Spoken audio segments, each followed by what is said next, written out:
Hi all അസ്സലാമു അലൈക്കും welcome back. അപ്പോൾ ഇന്നത്തെ നമ്മുടെ അടിപൊളി കോഴിക്കോടൻ കല്യാണ ബിരിയാണിയാണ്, അതായത് ചിക്കൻ ദം ബിരിയാണിയാണ് കാണിക്കുന്നത്. അപ്പോൾ ഞാൻ ഓൾറെഡി നമ്മുടെ തലശ്ശേരി കണ്ണൂർ കല്യാണ ബിരിയാണിയൊക്കെ പോസ്റ്റ് ചെയ്തതാണല്ലോ. അപ്പോൾ ഇന്നത്തേത് കോഴിക്കോടൻ കല്യാണ ബിരിയാണി. അപ്പോൾ ഇതിൻ്റെ വ്യത്യാസം എന്ന് പറയുന്നത് നമ്മുടെ തലശ്ശേരി ബിരിയാണിയുടെ മെത്തേഡ് അല്ല കേട്ടോ. ഇതിന് കോഴിക്കോട് ഭാഗത്തേക്ക് ബിരിയാണി വെക്കുന്ന സമയത്ത് ചെറിയ ചെറിയ ഉണ്ടാക്കുന്ന മെത്തേഡിൽ വ്യത്യാസങ്ങളുണ്ട്. അപ്പോൾ ഞാൻ ഡീറ്റെയിൽ ആയിട്ട് തന്നെ മൊത്തത്തിൽ കാര്യങ്ങൾ പറയുന്നുണ്ട് കേട്ടോ. എന്തായാലും നിങ്ങൾക്ക് 100% ധൈര്യത്തിൽ ചെയ്യട്ടെ, ഒരിക്കലും ഫ്ലോപ്പ് ആയില്ല. അപ്പോൾ നമുക്ക് വീഡിയോയിലേക്ക് പോയാലോ. വീഡിയോയിലേക്ക് പോകുന്നതിന് മുന്നേ നിങ്ങൾക്ക് ഈ ചാനൽ ഇഷ്ടപ്പെടുന്നുണ്ടെങ്കിൽ പ്ലീസ് ഒന്ന് സബ്സ്ക്രൈബ് ചെയ്ത് സപ്പോർട്ട് ചെയ്യണേ. അപ്പോൾ നമ്മുടെ ചിക്കൻ ദം ബിരിയാണി ഉണ്ടാക്കാൻ വേണ്ടിയിട്ട് ഞാനിവിടെ 1 കിലോ ചിക്കനാണ് എടുത്തിട്ടുള്ളത്. നല്ലപോലെ കഴുകി വൃത്തിയാക്കിയതിന് ശേഷം വെള്ളമൊക്കെ നന്നായിട്ട് കളഞ്ഞെടുത്തിട്ടുണ്ട്. അപ്പോൾ ചിക്കൻ പീസിൻ്റെ വലുപ്പം എന്ന് പറയുന്നത് നിങ്ങളുടെ ഇഷ്ടത്തിനനുസരിച്ച് ചെയ്യട്ടെ. കാരണം ചിലവർക്ക് ഓവർ വലുപ്പം ഇഷ്ടം ഉണ്ടാവില്ല, മീഡിയം സൈസ് ആയിരിക്കും ഇഷ്ടം. അപ്പോൾ നോക്കിയിട്ട് ചെയ്യുക കേട്ടോ. അപ്പോൾ ഇനി നമുക്കിതൊരു സൈഡിലേക്ക് മാറ്റി വെക്കാം. ഇനി നമുക്കിതിലേക്കുള്ള മസാല കാര്യങ്ങളൊക്കെ ഒന്ന് ചെയ്തെടുക്കാം. അപ്പോൾ നമ്മുടെ ബിരിയാണി മസാലയ്ക്ക് ആവശ്യമായിട്ടുള്ള സവാള കാര്യങ്ങളൊക്കെ ഞാൻ ഇത് കട്ട് ചെയ്ത് വെച്ചിട്ടുണ്ട്. അപ്പോൾ ആദ്യം തന്നെ 4 വലിയ സവാള എടുത്തിട്ടുണ്ട് കേട്ടോ. നല്ലപോലെ നേരിയതായിട്ട് നീളത്ത് കട്ട് ചെയ്ത് വെച്ചിട്ടുണ്ട്. അപ്പോൾ ഈ ഒരു 4 സവാള എന്ന് പറയുന്നത് നമുക്ക് ഫ്രൈ ചെയ്യാനുള്ള സവാളയും കൂടി ടോട്ടലാണ് ഞാൻ എടുത്തിട്ടുള്ളത്. മൊത്തത്തിൽ 4 അത്യാവശ്യം നല്ല വലുപ്പമുള്ളത് തന്നെയാണ് എടുത്തിട്ടുള്ളത്. അപ്പോൾ ഇതിൻ്റെ നേരെ പകുതിയാണ് നമ്മൾ ഫ്രൈ ചെയ്തെടുക്കുക. പിന്നെ അത്യാവശ്യം 2 വലുപ്പമുള്ള നല്ല പഴുത്ത തക്കാളി നോക്കിയിട്ട് എടുത്ത് വെച്ചിട്ടുണ്ട്. പിന്നെ നമുക്ക് വേണ്ടത് ഇഞ്ചി വെളുത്തുള്ളി പച്ചമുളകാണ്. അപ്പോൾ ഞാൻ ഏതാണ്ട് ഒരു 10-16 പച്ചമുളക് എടുത്തിട്ടുണ്ട്. നല്ല കുഞ്ഞു കുഞ്ഞു പച്ചമുളകാണ് കേട്ടോ എടുത്തിട്ടുള്ളത്. എരിവ് നോക്കിയിട്ട് എടുക്കണേ നിങ്ങളത്. പിന്നെ എടുത്തിട്ടുള്ളത് 2 വലിയ ബോൾ വെളുത്തുള്ളി എടുത്ത് വെച്ചിട്ടുണ്ട്. അതുപോലെ തന്നെ അതിൻ്റെ നേരെ പകുതി ഏകദേശം ഇഞ്ചി എടുത്ത് വെച്ചിട്ടുണ്ട് കേട്ടോ. എല്ലാം ഞാൻ ക്ലീൻ ചെയ്ത് കഴുകി വെച്ചതാണ്. ഇനി ഇതൊക്കെ നമുക്കൊന്ന് ചതച്ചെടുത്ത് വെക്കണേ. ബിരിയാണി മസാലയിൽ ചേർക്കുന്ന സമയത്ത് എല്ലാം ഒന്ന് ചതച്ചെടുക്കണം. ഓവർ പേസ്റ്റ് ആക്കരുത് കേട്ടോ, അപ്പോൾ അത്രയ്ക്ക് ടേസ്റ്റ് ഉണ്ടാവില്ല. ചതച്ചിട്ട് തന്നെ എടുക്കുക. പിന്നെ നമുക്ക് മല്ലിയില, പുതിനയില, കറിവേപ്പില 3 കൂടി എടുത്ത് വെച്ചിട്ടുണ്ട്. ഇതൊക്കെ നിങ്ങളുടെ ഫ്ലേവറിനനുസരിച്ച് ചേർത്താൽ മതി കേട്ടോ. അതുപോലെ തന്നെ ഒരു കാര്യം പ്രത്യേകം ശ്രദ്ധിക്കുക, കറിവേപ്പില എന്തായാലും എടുക്കണം. അതുപോലെ തന്നെ പുതിനയില മല്ലിയിലിൻ്റെ അത്ര വേണ്ട കേട്ടോ, കുറച്ചൊന്ന് കുറച്ചിട്ട് ചേർക്കുന്നതാണ് നല്ലത്. അപ്പോൾ ഇനി നമ്മുടെ ബിരിയാണിൻ്റെ ഫസ്റ്റ് സ്റ്റെപ്പ് എന്ന് പറയുന്നത് സവാള ഫ്രൈയിങ് ആണ്. അപ്പോൾ ഞാനത് ഡീറ്റെയിൽ ആയിട്ട് കാണിക്കണമെന്നില്ല, കാരണം എല്ലാ ബിരിയാണി റെസിപ്പിയിലും ഞാൻ കാണിക്കുന്നത് തന്നെയാണ്. അപ്പോൾ ആദ്യം തന്നെ ചീനച്ചട്ടിയിൽ ഞാൻ കുറച്ച് ഓയിൽ ഒഴിച്ച് കൊടുത്തിട്ടുണ്ട്. അതിലേക്ക് കൂടെ തന്നെ ഒരു 3-4 ടേബിൾ സ്പൂണോളം നെയ്യ് ചേർക്കുന്നുണ്ട് കേട്ടോ.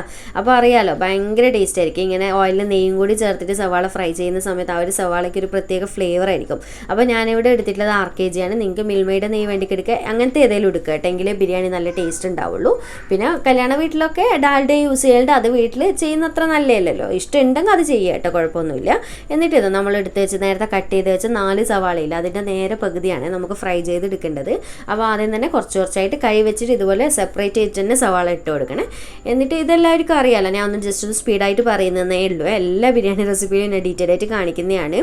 അപ്പോൾ ആദ്യം തന്നെ ഹൈ ഫ്ലെയിമിൽ വെച്ചിട്ട് നമ്മൾ സവാള ഇട്ട് കൊടുക്കുക. എന്നിട്ട് ഇടയ്ക്കിടെ ഇതുപോലെ ഒന്ന് ഇളക്കി കൊടുക്കുക. എന്നിട്ട് ചെറുതായിട്ടൊന്ന് കളറ് മാറി വരാൻ തുടങ്ങുന്ന സമയത്ത് ഒരു മീഡിയത്തിലോട്ടേക്ക് ഫ്ലെയിം ആക്കിയിട്ട് കണ്ടിന്യൂസ് ആയിട്ട് ഇളക്കിയിട്ട് എടുക്കുക കേട്ടോ. അത്രയേ ഉള്ളൂ, എല്ലാവർക്കും അറിയുന്ന കാര്യം തന്നെയല്ലേ. അപ്പോൾ ഈ ഒരു കളറാകുന്ന സമയത്ത് പെട്ടെന്ന് തന്നെ എണ്ണയിൽ നിന്ന് കോരിയെടുക്കണേ, കാരണം ഓവർ കറക്കാൻ വെക്കേണ്ട. അപ്പോൾ ബിരിയാണിയുടെ ടേസ്റ്റ് ആകപ്പാടെ മാറിപ്പോവും. അപ്പോൾ ഈ ഒരു കളറിൽ എടുത്തതിന് കുറച്ച് കഴിയുമ്പോൾ നല്ല ഭംഗിയുള്ളൊരു കളറായി മാറും കേട്ടോ. അപ്പോൾ സെക്കൻഡ് ബാച്ച് ഫ്രൈ ചെയ്യുന്ന സമയം കൊണ്ട് നമ്മൾ ഫസ്റ്റ് ചെയ്തതില്ലേ, കൈ വെച്ചിട്ട് ഇതുപോലെ ഒന്ന് സെപ്പറേറ്റ് ചെയ്ത് കൊടുക്കണം, എങ്കിൽ പെട്ടെന്ന് തന്നെ നല്ല ക്രിസ്പി ആയിട്ട് കിട്ടിക്കോളും. അങ്ങനെ ഇതാ ഞാൻ മൊത്തത്തിൽ സവാള ഫ്രൈ ചെയ്ത് എടുത്തിട്ടുണ്ട്. അപ്പോൾ നമ്മൾ നേരത്തെ കട്ട് ചെയ്ത് വെച്ചതിന് നേരെ പകുതിയാണ് ഫ്രൈ ചെയ്ത് എടുത്തിട്ടുള്ളത്. ഇനി ആ ഒരു സെയിം എണ്ണയിലേക്ക് കുറച്ച് അണ്ടിപ്പരിപ്പ് വറുത്തെടുക്കുന്നുണ്ട്. അതുപോലെ തന്നെ കുറച്ച് മുന്തിരിയും കൂടി ചെയ്തെടുക്കുന്നുണ്ട് കേട്ടോ. ഇതൊക്കെ നിങ്ങളുടെ ടേസ്റ്റിനനുസരിച്ച് നോക്കിയിട്ട് ചേർത്താൽ മതി, ഒരുപാടൊന്നും വേണമെന്നൊന്നുമില്ല. ഇനി നമുക്ക് മസാല റെഡിയാക്കി എടുക്കാം. അപ്പോൾ ഇതുപോലൊരു പാൻ എടുത്തിട്ടുണ്ട്. കുറച്ചൊരു വലിയ പാൻ തന്നെ എടുക്കുക കേട്ടോ, കാരണം നമ്മൾ ചോറും കൂടി ഇതിൽ വെച്ചിട്ട് ദം ചെയ്തെടുക്കുകയാണ് ചെയ്യുക.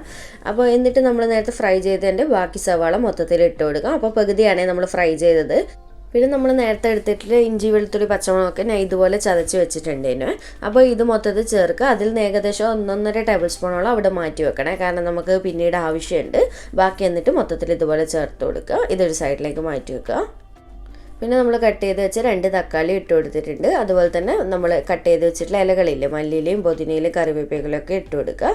അതുപോലെ തന്നെ മല്ലിയില കുറച്ചധികം തന്നെ ഇട്ട് കൊടുക്കുക കേട്ടോ, നല്ല ടേസ്റ്റാണ്. പുതിനയില അത്രയ്ക്ക് വേണ്ട, കുറച്ചൊന്ന് കുറച്ചിട്ട് ഇട്ട് കൊടുത്താൽ മതി കേട്ടോ.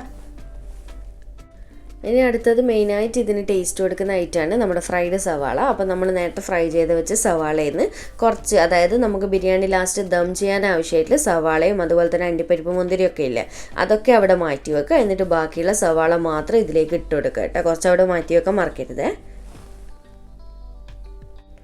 ഇനി നമുക്ക് ഇതിലേക്ക് ആവശ്യമായിട്ടുള്ള പൊടികൾ ചേർത്ത് കൊടുക്കാം. ആദ്യം തന്നെ 1/4 ടീസ്പൂൺ മഞ്ഞൾപ്പൊടി, 1 ടീസ്പൂൺ മല്ലിപ്പൊടി, 1 ടീസ്പൂൺ ഗരം മസാല പൊടി, അതുപോലെ തന്നെ 1 ടീസ്പൂൺ വലിയ ജീരകത്തിൻ്റെ പൊടി, നമ്മുടെ ഫെന്നൽ സീഡ്സിൻ്റെ പൗഡറാണ്.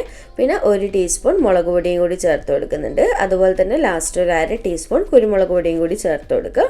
പിന്നെ പാകത്തിനുള്ള ഉപ്പും കൂടി ചേർത്ത് കൊടുക്കുക. പിന്നെ നമ്മുടെ പുളിക്ക് ആവശ്യമായിട്ടുള്ള ചെറുനാരങ്ങ നീര്, ഞാനിപ്പോൾ ഒരു വലിയ ചെറുനാരങ്ങ നീരാണ് ചേർക്കുന്നത്, കാരണം നമ്മളിതിൽ തൈരും കൂടി ചേർക്കുന്നുണ്ട്, അതുകൊണ്ട് നോക്കിയിട്ട് മാത്രം ചേർക്കുക കേട്ടോ. പിന്നെ നമുക്ക് ഒരു 1/2 കപ്പ് തൈര് ചേർത്ത് കൊടുക്കാം. അപ്പോൾ പുളിയുള്ള തൈരാണെങ്കിൽ അത് തന്നെയാണ് കൂടുതൽ നല്ലത് ബിരിയാണിക്ക്. അപ്പോൾ ഇത്രയും ചേർത്തിട്ട് ഇനി കൈ വെച്ചിട്ട് നന്നായിട്ട് ഇത് മിക്സ് ചെയ്ത് കുഴച്ചെടുക്കണം. അപ്പോൾ കൈ കൊണ്ടൊന്നും ഞെരടിയിട്ട് തന്നെ കുഴച്ചെടുക്കുക കേട്ടോ. ആ ഒരു ടൈമിൽ എല്ലാം കൂടി സെറ്റായി നല്ലൊരു മണമൊക്കെ വരും കേട്ടോ ഇത് കുഴക്കുന്ന സമയത്ത്. കാരണം നമ്മൾ അത്യാവശ്യം പൊടികളൊക്കെ ചേർത്തിട്ടുണ്ടല്ലോ, ജീരകപ്പൊടിയൊക്കെ ചേർത്തത് കൊണ്ട് തന്നെ. അപ്പോൾ നമ്മുടെ സൈഡിലുള്ള, അതായത് തലശ്ശേരി ബിരിയാണിയുടെ ഇതിൽ നിന്ന് വ്യത്യാസം എന്ന് പറയുന്നത്, നമ്മൾ വെറും ഗരം മസാല മാത്രമല്ലേ യൂസ് ചെയ്യുള്ളൂ ബിരിയാണി വെക്കാൻ വേണ്ടിയിട്ട്. ഇതിൽ അത്യാവശ്യം എല്ലാ പൊടികളും ഇടുന്നുണ്ട്, പക്ഷെ എല്ലാം കുറച്ച് കേട്ടോ, ഒന്നും ഓവറാവാൻ പാടില്ല, അപ്പോൾ ഒട്ടും ടേസ്റ്റ് ഉണ്ടാവില്ല. എല്ലാം ഞാൻ പറഞ്ഞ കറക്റ്റ് അളവിന് തന്നെ എടുക്കണേ. ഈ ഒരു 1 കിലോൻ്റെ അളവിലുള്ളതാണ് ഞാൻ കറക്റ്റായിട്ട് പറഞ്ഞിട്ടുള്ളത്. അപ്പോൾ ഇതുപോലെ ഒന്ന് കുഴച്ച് കൊടുത്തതിന് ശേഷം നമ്മൾ കഴുകി വൃത്തിയാക്കി വെച്ചിട്ടുള്ള ചിക്കൻ മൊത്തത്തിൽ ഇട്ട് കൊടുത്തിട്ടുണ്ട്. എന്നിട്ട് ഒന്നുകൂടി നന്നായിട്ട് മിക്സ് ചെയ്ത് കൊടുക്കുക. നമ്മുടെ ചിക്കനിലേക്ക് നല്ലപോലെ തിരുമ്മിയിട്ട് മസാല പിടിപ്പിച്ച് കൊടുക്കുക.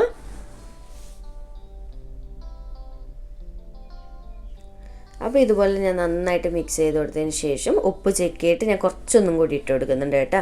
പിന്നെ ഈ ഒരു ടൈമിലെല്ലാം നോക്കണേ, പുളി, ഉപ്പ്, എരിവൊക്കെ.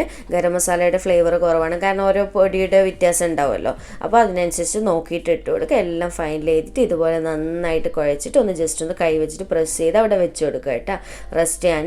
എന്നിട്ട് സമയം ഉണ്ട് എന്നുണ്ടെങ്കിൽ ചുരുങ്ങിയത് ഒരു 1/4 മണിക്കൂറൊക്കെ വെക്കുക. സമയം ഉണ്ടെങ്കിൽ മാത്രം, ഇല്ലെങ്കിൽ പെട്ടെന്ന് ചെയ്തെടുക്കുക. ഉണ്ടെങ്കിൽ എത്രത്തോളം നമ്മളിത് റെസ്റ്റ് ചെയ്യാൻ വെക്കുന്നു അത്രത്തോളം ടേസ്റ്റ് കൂടുകയും ചെയ്യും കേട്ടോ, കാരണം ചിക്കനിൽ നന്നായിട്ട് മസാല പിടിച്ചു കിട്ടും. ചുരുങ്ങിയത് ഒരു 1/2 മണിക്കൂറെങ്കിലും വെക്കണേ, എന്നിട്ട് മാത്രം കുക്ക് ചെയ്തെടുത്താൽ മതി. അപ്പോൾ ഞാൻ ഇതുപോലെ അടച്ചു വെച്ച് കൊടുത്തിട്ടുണ്ട്. അപ്പോൾ ഒരുപാട് സമയം റെസ്റ്റ് ചെയ്യാൻ വെക്കുന്നുണ്ട് എന്നുണ്ടെങ്കിൽ ഫ്രിഡ്ജിലേക്ക് മാറ്റണേ. ഇനി നമുക്കിതിലേക്കുള്ള റൈസ് ഒന്ന് റെഡിയാക്കി വെക്കാം. അപ്പോൾ ഞാനിവിടെ ഈ ഒരു ബൗളിലേക്ക് 1 കിലോ അരിയാണ് എടുത്തിട്ടുള്ളത്, ജീരകശാല അരിയാണ് എടുത്തിട്ടുള്ളത്. അപ്പോൾ എൻ്റെതിപ്പോൾ 250 ml 5 കപ്പാണ് 1 കിലോ എന്ന് പറയുന്നത്. അപ്പോൾ ഇതാ ജീരകശാല അരി തന്നെ എടുക്കാൻ വേണ്ടി ശ്രദ്ധിക്കട്ടെ, നല്ല ടേസ്റ്റാണ് ഇതുകൊണ്ട് ഈ ഒരു ബിരിയാണി വെക്കുന്ന സമയത്ത്. ഒരു പ്രത്യേക ഫ്ലേവറാണല്ലോ ഈ അരിക്ക്. ഇനി ഇത് നന്നായിട്ട് കഴുകിയെടുത്തതിന് ശേഷം വെള്ളം വാരാൻ വേണ്ടി വെക്കണം. ഒട്ടും തന്നെ വെള്ളം ഉണ്ടാവാൻ പാടില്ല കേട്ടോ, ഒരു സ്ട്രെയിനറിലേക്ക് ഇട്ട് വെച്ചാൽ മതി. ഇനി നമുക്ക് ബിരിയാണി റൈസ് വേവിക്കാൻ വേണ്ടി തുടങ്ങാം. അപ്പോൾ ഇതാ ഞാൻ ഇതുപോലെ ഒരു പാൻ വെച്ചിട്ട് അതിലേക്ക് നമ്മൾ നേരത്തെ ഉള്ളി ഫ്രൈ ചെയ്ത് വെച്ചിട്ടുള്ള ഓയിലും നെയ്യും മിക്സ് ഉണ്ടല്ലോ, അതാണ് ഒഴിച്ചു കൊടുക്കേണ്ടത്. അതൊട്ടും തന്നെ കളയരുത് കേട്ടോ, നമുക്ക് ഇതിലേക്ക് അത് തന്നെ വേണമെങ്കിലേ പെർഫെക്റ്റ് ടേസ്റ്റ് ഉണ്ടാവുള്ളൂ. അപ്പോൾ അതിൽ നിന്ന് എത്രത്തോളം നിങ്ങൾക്ക് എണ്ണ ആവശ്യമുണ്ട് റൈസിലേക്ക് അതനുസരിച്ച് ഒഴിച്ചു കൊടുക്കുക കേട്ടോ. അതിൽ ചെറിയ ചെറിയ ഉള്ളി പൊരിച്ചതിൻ്റെ ആ ഒരു പൊടികളൊക്കെ ഉണ്ടാവും കേട്ടോ, അതൊന്നും വലിയ കാര്യമാക്കേണ്ട പ്രശ്നമൊന്നുമില്ല. എന്നിട്ട് ഒരു ചെറിയ സവാളയുടെ പകുതിയോളം ഞാൻ ഇതുപോലെ നേരിയതായിട്ട് കട്ട് ചെയ്തിട്ട് അതും കൂടി ഈ എണ്ണയിലേക്ക് ഇട്ട് കൊടുക്കുന്നുണ്ട് കേട്ടോ. എന്നിട്ടൊന്ന് വഴറ്റിയെടുക്കുക. ഒരുപാട് സമയം കളറ് മാറാൻ വേണ്ടി വെയിറ്റ് ചെയ്യേണ്ട, അപ്പോൾ നമ്മുടെ റൈസിൻ്റെ കളറ് മാറിപ്പോകും. അതുകൊണ്ട് തന്നെ ചെറുതായിട്ടൊന്ന് വഴറ്റി ഒന്ന് മൊരിഞ്ഞ് കിട്ടുന്ന രീതിക്ക് ആക്കിയെടുക്കുക. ഇതുപോലെ അതിന് ശേഷം ഒരു 3-4 ചെറിയ പീസ് പട്ടയും ഏലക്കായും അതുപോലെ തന്നെ 3-4 ഗ്രാമ്പും പിന്നെ ഒരു ബേലീഫ് ഉണ്ട് എന്നുണ്ടെങ്കിൽ ഒരു വലിയ ബേലീഫ് ഇട്ട് കൊടുക്കുന്നുണ്ട്. ഇതൊക്കെ കുറച്ച് മതി കേട്ടോ, എല്ലാം ഒരുപാട് വേണ്ട. എല്ലാം നിങ്ങളെ ഫ്ലേവറൊക്കെ നോക്കിയിട്ട് മാത്രം ചേർത്ത് കൊടുക്കുക. എന്നിട്ട് നന്നായിട്ടൊന്ന് മിക്സ് ചെയ്ത് കൊടുക്കാം. ഇനി നമുക്കിതിലേക്ക് വെള്ളം ഒഴിച്ച് കൊടുക്കണം. അപ്പോൾ ഞാനിവിടെ 5 കപ്പ് അരിയല്ലേ എടുത്തിട്ടുള്ളത്, അപ്പോൾ 1 കപ്പിന് 1.5 കപ്പാണ് കേട്ടോ വേണ്ടത്. അതായത് 5 കപ്പിന് 7.5 കപ്പ് വെള്ളം ഒഴിച്ച് കൊടുക്കുന്നുണ്ട്. പച്ചവെള്ളമാണ് ഒഴിച്ച് കൊടുക്കുന്നത്, ചൂടുവെള്ളമായാലും കുഴപ്പമൊന്നുമില്ല, അപ്പോൾ പെട്ടെന്ന് തന്നെ തിളച്ച് കിട്ടും. അപ്പോൾ ഞാനിപ്പോൾ പച്ചവെള്ളം തന്നെ ഒഴിക്കുന്നത്. അപ്പോൾ സാധാരണ നമ്മുടെ തലശ്ശേരി ബിരിയാണി വെക്കുന്ന സമയത്ത് ജീരകശാല ആയിരിക്കും ഞാൻ എടുക്കൽ, 1 കപ്പിന് 2 കപ്പാണ്. പക്ഷേ ഈ കോഴിക്കോട് റൈസ് വേവിക്കുന്ന സമയത്ത് 1-ന് 1.5 മതി. കാരണം എന്താണെന്ന് വെച്ച് കഴിഞ്ഞാൽ നമ്മളിത് ഒരു 70% അല്ലെങ്കിൽ 75% മാത്രമേ കുക്ക് ചെയ്തെടുക്കുള്ളൂ റൈസ്. അതുകൊണ്ട് തന്നെ അത്രക്ക് വെള്ളം മതി, കാരണം ബാക്കി നമുക്ക് ദം ചെയ്യുന്ന സമയത്തല്ലേ കുക്ക് ചെയ്തെടുക്കണം. അപ്പോൾ ഓൾറെഡി നമ്മൾ ചിക്കനൊക്കെ ഉള്ള വെള്ളം എന്തായാലും മുകളിലേക്ക് വരും, അപ്പോൾ വെന്ത് കിട്ടിക്കോളും. ഈ ഒരു ടൈമിൽ ഞാൻ ഉപ്പിട്ട് കൊടുത്തിട്ടുണ്ട് പാകത്തിനുള്ള. അതുപോലെ തന്നെ നമ്മൾ നേരത്തെ മാറ്റി വെച്ചിട്ടില്ലേ ഒരു 1.5 ടേബിൾ സ്പൂണോളം ഇഞ്ചി, വെളുത്തുള്ളി, പച്ചമുളക്, ഇത് നിർബന്ധമായിട്ടും ചേർക്കണം കേട്ടോ, ഒട്ടും തന്നെ സ്കിപ്പ് ചെയ്യരുത്. അപ്പോൾ ഇതൊക്കെയാണ് കോഴിക്കോട് ബിരിയാണിയുടെ ആ ഒരു റൈസിൻ്റെ ഫ്ലേവറിലൊക്കെയുള്ള വ്യത്യാസങ്ങൾ. നമ്മുടെ തലശ്ശേരി ഭാഗത്ത് വരുമ്പോൾ ഈ ഒരു ഐറ്റംസ് ഒന്നും റൈസിൽ ചേർക്കാറില്ല. അപ്പോൾ ഇതാ നന്നായിട്ട് മിക്സ് ചെയ്ത് കൊടുക്കുക. എന്നിട്ട് ഉപ്പ് നോക്കുക, ചെക്ക് ചെയ്തിട്ട് അതുപോലെ തന്നെ പുളിക്ക് ആവശ്യമായിട്ടുള്ള ചെറുനാരങ്ങ നീര് ഏകദേശം ഒന്ന് ഫുള്ളായിട്ട് വേണ്ട കേട്ടോ, ഒരു പകുതിയൊക്കെ മാത്രം മതിയാവും. ചെറുതാണെങ്കിൽ ഒന്ന് ചേർത്തോളൂ. എന്നിട്ട് ഇത് നന്നായിട്ടൊന്ന് അടച്ചു വെച്ച് കൊടുക്കുക. വെള്ളം നല്ലപോലെ തിളച്ച് വരുന്നവരെ വെയിറ്റ് ചെയ്യാം. അപ്പോൾ ഇതാ നമ്മുടെ വെള്ളം കണ്ടില്ല, അത്യാവശ്യം നന്നായിട്ട് തിളച്ച് വന്നിട്ടുണ്ട്. ഇനി നമ്മൾ കഴുകി ഊറ്റി വെച്ചിട്ടുള്ള അരി മൊത്തത്തിലേക്ക് ഇട്ട് കൊടുക്കുക കേട്ടോ. ഒട്ടും തന്നെ വെള്ളം ഇല്ലാതെ അരി ആയിരിക്കണേ. കുതിർത്ത് വെക്കേണ്ട ആവശ്യമൊന്നുമില്ല കേട്ടോ, ഡയറക്റ്റ് മൊത്തത്തിൽ ഇട്ട് കൊടുക്കുക. എന്നിട്ട് നന്നായിട്ട് ഇതുപോലെ ഒന്ന് മിക്സ് ചെയ്ത് കൊടുക്കുക. അതിന് ശേഷം അടച്ച് വെച്ച് കൊടുക്കാം. എന്നിട്ട് ഒരു മീഡിയം ടു ഹൈ ഫ്ലെയിമിലിട്ടിട്ട് നമുക്കൊന്ന് കുക്ക് ചെയ്തെടുക്കണം കേട്ടോ. അപ്പോൾ ചോറിൻ്റെ വേവ് എന്ന് പറയുന്നത് പ്രത്യേകം ശ്രദ്ധിക്കുക. ഒരു 70%, ഏറിപ്പോയ 75% അത്രയേ വേവാൻ പാടുള്ളൂ. ഓവർ വെന്ത് കഴിഞ്ഞാൽ പിന്നെ നമ്മൾ ബേക്ക് ചെയ്തെടുക്കുന്ന സമയമാകുമ്പോഴത്തേക്ക് മൊത്തത്തിൽ കുഴഞ്ഞു പോകും. അതുകൊണ്ട് പ്രത്യേകം ശ്രദ്ധിക്കുക കേട്ടോ. അപ്പോൾ ഇടയ്ക്കൊന്നൊരു പ്രാവശ്യം അടുപ്പ് തുറന്നിട്ട് ഒന്ന് ഇളക്കിയിട്ട് തിരിച്ചിട്ട് കൊടുക്കണേ. എന്നിട്ട് ഫ്ലെയിം കുറച്ചൊന്ന് കുറച്ച് വെക്കുക. എന്നിട്ടൊരു 70% വേവുന്നവരെ നമുക്ക് വെയിറ്റ് ചെയ്യാം. അപ്പോൾ ഇപ്പോൾ ഇതാ നമ്മുടെ റൈസൊക്കെ നന്നായിട്ട് വെന്ത് വന്നിട്ടുണ്ട്, കണ്ടില്ലേ? വെള്ളമൊക്കെ നന്നായിട്ട് വറ്റിയിട്ടുണ്ട്. അപ്പോൾ ഞാൻ ഇത് ഇളക്കിയിട്ട് നിങ്ങൾക്ക് കാണിച്ചു തരുന്നില്ല കേട്ടോ. അതെന്തുകൊണ്ടാണെന്നുള്ളത് ഞാൻ പറഞ്ഞു തരാം. ജസ്റ്റ് ഒന്ന് ഇങ്ങനെ മാത്രം ഒന്ന് പൊക്കി കാണിച്ചു തരാം കേട്ടോ. ഇത് മൊത്തത്തിൽ ഇളക്കിയെടുക്കാനേ പാടില്ല കേട്ടോ. ഈ ഒരു രീതിക്ക് തന്നെ വെക്കുക. എന്നിട്ട് നമുക്ക് ബാക്കിയുള്ള പരിപാടി ചെയ്യാം. അപ്പോൾ നമ്മുടെ മസാല ഇതാ നല്ലപോലെ സെറ്റ് ആയിട്ടുണ്ട് കേട്ടോ. റെസ്റ്റിംഗ് ടൈമൊക്കെ കഴിഞ്ഞ് ഇനി നമുക്കിതിലേക്ക് മെയിനായിട്ട് ചേർക്കേണ്ട ഐറ്റം എന്ന് പറയുന്നത് നമ്മൾ നേരത്തെ സവാള ഫ്രൈ ചെയ്ത് വെച്ചിട്ടുള്ള ഓയിലില്ലേ, ഓയിൽ നെയ്യും മിക്സ്, അതിൽ നിന്ന് ഞാൻ കുറച്ച് റൈസിലേക്ക് എടുത്തിട്ട് ബാക്കി കുറച്ച് ഞാൻ അവിടെ മാറ്റി വെച്ചിട്ടുണ്ടായിരുന്നു ഈ ഒരു മസാല ചേർക്കാൻ വേണ്ടിയിട്ട്. അത് ഈ ഒരു ടൈമിൽ ചേർത്തിട്ട് നന്നായിട്ടൊന്ന് മിക്സ് ചെയ്ത് കൊടുക്കുക കേട്ടോ. അപ്പോൾ അത് ചേർക്കാൻ ഇഷ്ടമില്ലാത്തവരാണെങ്കിൽ കുറച്ച് നെയ്യ് ചേർക്കണം, എന്തായാലും അതിലേതെങ്കിലും ഒന്ന് നിർബന്ധമായിട്ടും ചേർക്കണേ. എന്നിട്ട് ലാസ്റ്റ് ഒരു 1/2 കപ്പ് വെള്ളവും കൂടി ചേർക്കുന്നുണ്ട് കേട്ടോ. വെള്ളം ഒരുപാട് കൂടാൻ പാടില്ല, എന്നാലും നമ്മൾ എല്ലാം കൂടി ദം ചെയ്തിട്ട് കുക്ക് ചെയ്തെടുക്കുന്നില്ല. ചെറിയ രീതിക്ക് അടിക്കൊന്നും പിടിക്കാതെ നല്ലൊരു ധൈര്യത്തിന് വേണ്ടിയിട്ട് ചേർക്കുക കേട്ടോ. ഒരുപാട് കൂടണ്ട. അപ്പോൾ ഇതുപോലെ എന്നിട്ട് നന്നായിട്ട് മിക്സ് ചെയ്ത് കൊടുക്കുക. അപ്പോൾ നമ്മുടെ അടുത്ത പരിപാടി എന്ന് പറയുന്നത് നമ്മൾ ഏതാണ്ട് ഒരു 70% വേവിച്ച് വെച്ചിട്ടുള്ള റൈസില്ലേ, അത് മൊത്തത്തിൽ ഈ ഒരു ചിക്കൻ്റെ മുകളിലായിട്ട് ഇട്ട് കൊടുക്കുക കേട്ടോ. അപ്പോൾ നിങ്ങൾക്ക് എത്ര ലെയറായിട്ട് ദം ചെയ്യാൻ ഇഷ്ടമുണ്ട് അതിനനുസരിച്ച് ചെയ്യാൻ. നമ്മളിപ്പോൾ ചെറിയ അളവിലല്ലേ ചെയ്യുന്നുള്ളൂ, അതുകൊണ്ട് തന്നെ 2 ലെയറായിട്ടാണ് ഞാൻ ദം ചെയ്യുന്നത്. 1 കിലോ അരിയല്ലേ ഉള്ളൂ. അപ്പോൾ ആദ്യം തന്നെ പകുതിയോളം റൈസ് ഇതുപോലെ ഇട്ട് കൊടുക്കാം. അപ്പോൾ ഞാൻ നേരത്തെ പറഞ്ഞല്ലോ റൈസ് റെഡിയായതിന് ശേഷം തിരിച്ചിട്ട് കൊടുക്കാൻ പാടില്ല. അതെന്താ പറഞ്ഞതെന്ന് വെച്ചാൽ ഞാൻ ഇപ്പോൾ നിങ്ങൾ ഇട്ട് കൊടുക്കുമ്പോൾ വീഡിയോയിൽ നിങ്ങൾക്ക് കാണുന്നുണ്ടാവും, ഇളക്കി ഇട്ട് കൊടുക്കുക. അത് ആദ്യം മുകൾ ഭാഗം നേരെ കമിഴ്ത്തി ഇട്ട് കൊടുക്കുക കേട്ടോ ഇതുപോലെ. കാരണം എന്താണെന്ന് വെച്ചാൽ നിങ്ങൾക്കറിയാലോ മുകൾ ഭാഗം നല്ല വേവ് കുറവുണ്ടാവും. 70% എന്ന് പറയുമ്പോൾ അത്രയല്ലേ. അപ്പോൾ അടിയിനേക്കാളും മുകൾ ഭാഗത്ത് നല്ല വേവ് കുറവുണ്ടാവും. അപ്പോൾ ആ ഒരു ഭാഗമാണ് നമുക്ക് അടിയിൽ ചിക്കൻ്റെ മുകളിലായിട്ട് വേണ്ടത്. അതുകൊണ്ട് തന്നെ ഇതുപോലെ കമിഴ്ത്തി ഇട്ട് കൊടുക്കുക കേട്ടോ. എന്നിട്ട് ഇങ്ങനെ കണ്ടിന്യൂസ് ആയിട്ട് ചെയ്ത് ലാസ്റ്റ് അടിയുള്ള ഭാഗം വേണം മുകളിൽ വരാൻ വേണ്ടിയിട്ട്. അതുകൊണ്ടാണ് അങ്ങനെ പറഞ്ഞിട്ടുള്ളത്. അപ്പോൾ ഈ ഒരു ടിപ്പും കാര്യങ്ങളൊക്കെ ഒന്ന് പ്രത്യേകം ശ്രദ്ധിക്കട്ടെ, എങ്കിലും നല്ല പെർഫെക്റ്റ് ആയിട്ട് കിട്ടും, ഞാൻ ഗ്യാരണ്ടി പറയുകയാണ്. അപ്പോൾ ഇതുപോലെ പകുതിയോളം ആദ്യം ഇട്ട് കൊടുക്കുക.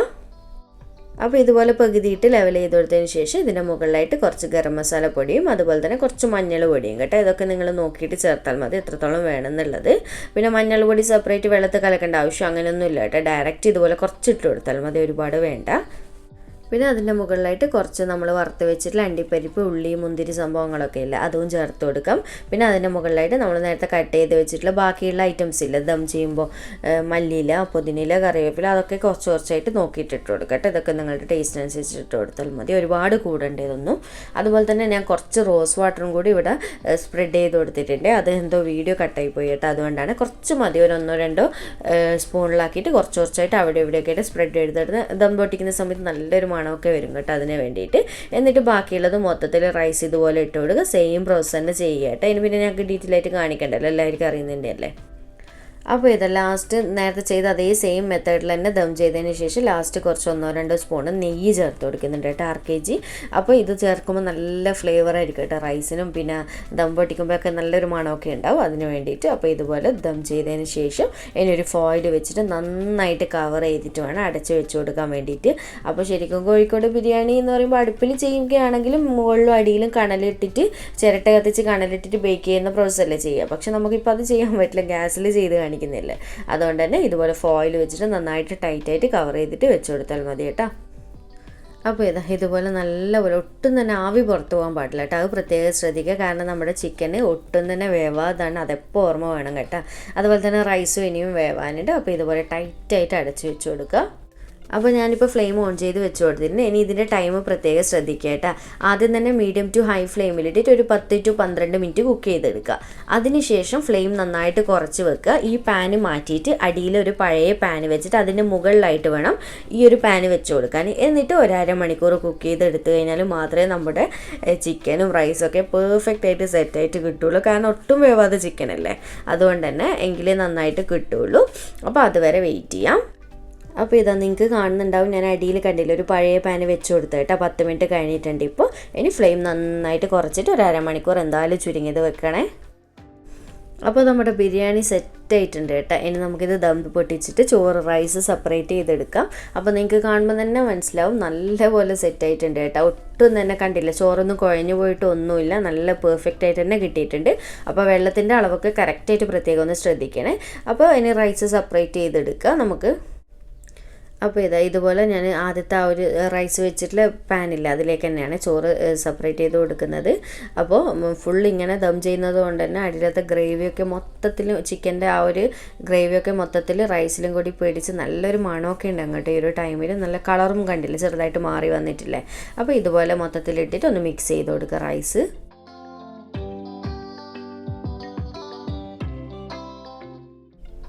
അപ്പോൾ നമ്മുടെ ചിക്കൻ്റെ പാൻ കണ്ടില്ലേ, ഒട്ടും തന്നെ അടിക്കൊന്നും പിടിച്ചിട്ടില്ല കേട്ടോ. നല്ല അടിപൊളിയായിട്ട് വെന്തും വന്നിട്ടുണ്ട് കണ്ടില്ലേ. അപ്പോൾ ഓരോ ഫ്ലെയിമിനനുസരിച്ച് ചെറിയ ചെറിയ ടൈമിൻ്റെ വ്യത്യാസങ്ങളുണ്ടാവും, അതൊന്ന് ശ്രദ്ധിക്കണം, അത്രമാത്രം മതി. അപ്പോൾ ഞാൻ ഇത് സെർവ് ചെയ്ത് കൊടുക്കുന്നുണ്ട്. ഇത്രയേ ഉള്ളൂ, സിമ്പിളായിട്ടുള്ള റെസിപ്പിയാണ്, നല്ല ടേസ്റ്റാണ് കേട്ടോ. ഒരു പ്രത്യേക ഫ്ലേവറാണ് ഇങ്ങനെ ബേക്ക് ചെയ്ത് കൊടുക്കുന്നത് കൊണ്ട് തന്നെ. അപ്പോൾ എന്തായാലും ഒരു തവണയെങ്കിലും നിങ്ങൾ ധൈര്യമായിട്ട് ട്രൈ ചെയ്തിട്ട് ഫീഡ്ബാക്ക് അറിയിക്കട്ടെ. അത്ര സൂപ്പർ ടേസ്റ്റി ആയിട്ടുള്ളതായിട്ടാണ്. ശരിക്കും നമുക്ക് ഏതാണ്ട് ഒരു 90-95% കല്യാണ വീട്ടിൽ നിന്ന് കിട്ടുന്ന സെയിം ടേസ്റ്റ് തന്നെ കിട്ടുന്നുണ്ട് കേട്ടോ. അത്രയ്ക്ക് സൂപ്പർ ടേസ്റ്റാണ്. അപ്പോൾ വീഡിയോ ഇഷ്ടമായിട്ടുണ്ട് എന്നുണ്ടെങ്കിൽ ലൈക്ക് ചെയ്യാനും ചാനൽ സബ്സ്ക്രൈബ് ചെയ്യാനും മാക്സിമം ഷെയർ ചെയ്ത് കൊടുക്കാനും മറക്കല്ലേ. അപ്പോൾ വീണ്ടും ഒരു അടിപൊളി വീഡിയോ ആയിട്ട് കാണാം. താങ്ക്